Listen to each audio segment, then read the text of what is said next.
Wala natin ang ating biyahe sa isang 100% tatak Bacolod na delicacy.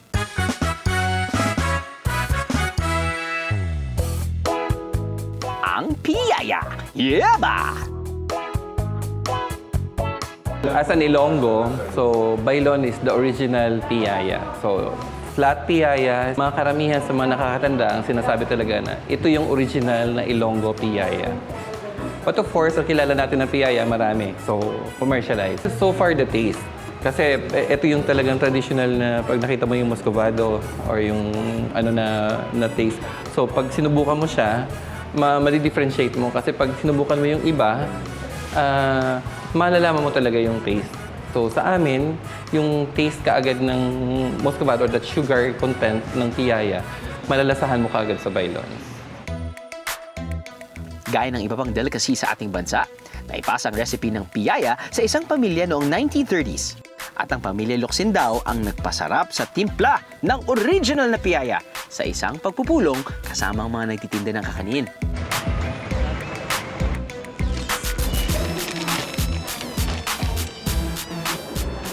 Hanggang ngayon, wala raw pinagbago sa original recipe ang kanilang piyaya.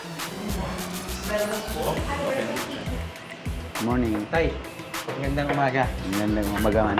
Nakakailan kayong piyaya kada araw? 1,500. 1,500. 1,500. Balita ko, wala daw kayong nasa store. Talagang kapag nagawa, benta kagad. Hindi talaga. Benta kagad yan.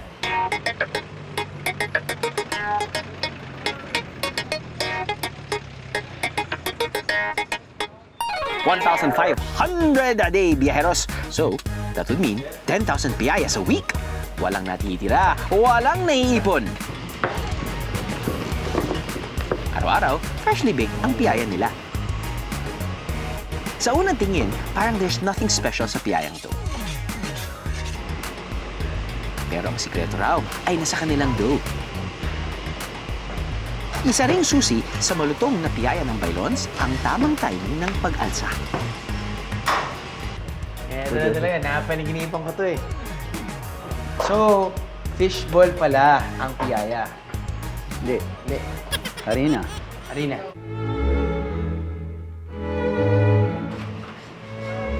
Yan.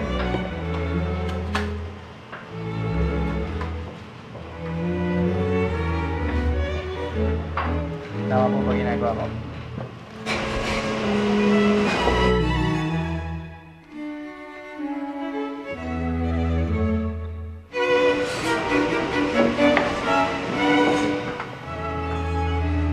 Tat na. Okay na. Sinahagis. Anong hagis?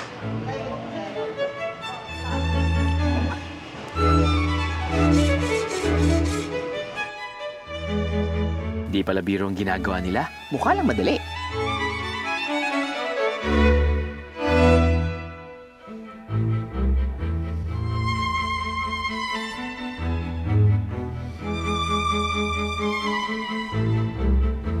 Pues, I'm gonna stick to what I do best. Okay.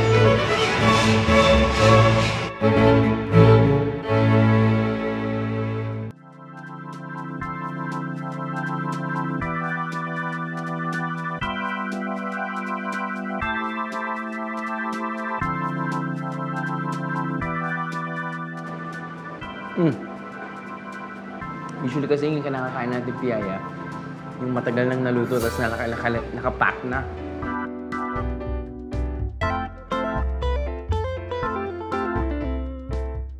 Iba talaga kapag bago luto. Pati, mas sumasarap kapag ikaw mismo ang gumagawa. Lasang-lasa mo nga yung muscovado.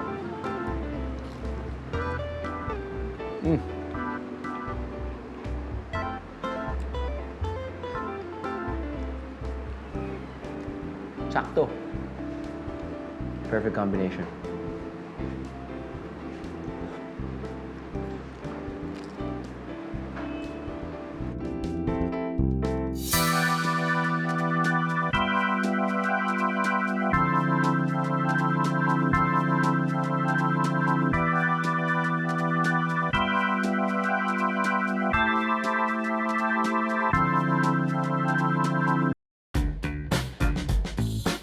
Pagdating sa pagkain, sunod na tatak ni Grenze ang inasal.